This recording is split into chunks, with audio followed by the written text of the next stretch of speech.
Most of them are Iraqis, but there are also about 400 people from Africa, from the Congo, Gambia, and Gabon.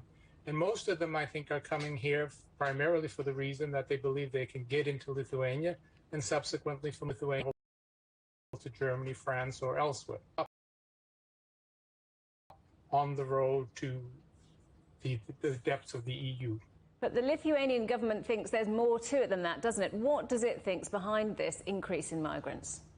No, they think that this is, the Lithuanian government has come out and said that this is an attack on Lithuania, a hybrid attack on Lithuania by the Belarusian government, that the Belarusian government is trying to destabilize the situation in Lithuania.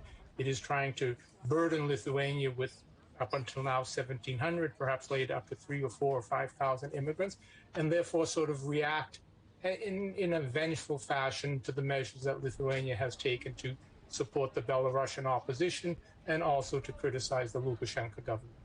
And how have the migrants been received by the Lithuanian people themselves? The contact's been very limited because most of the migrants are held in camps right next to the border.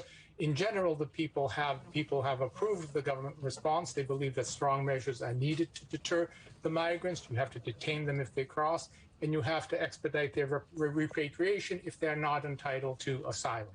There are a number of small amount of Lithuanians who believe even firmer measures should be taken, that no one should be allowed into the country because they fear that if these migrants could just be the beginning of a mass migration that would make Lithuania less Lithuanian. This is a small number, but there are also a substantial number of people who are calling for the government to respect the rights of migrants and asylum seekers, and they emphasize that since Lithuania says that the defense of values is a core principle of its foreign policy, it has to show it in this case also. And what's been the response from Belarus to this, to these accusations from Lithuania that Belarus is behind this migration?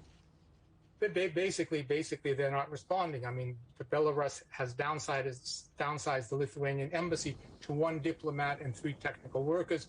Queries by the Lithuanian government have gone unanswered. But it's quite obvious that the migrants are arriving in Belarus, and they're approaching the border with the connivance of the Belarusian government. Both Minsk and Moscow have denied any involvement in this, I should say. But what role does the EU have here? What can it do?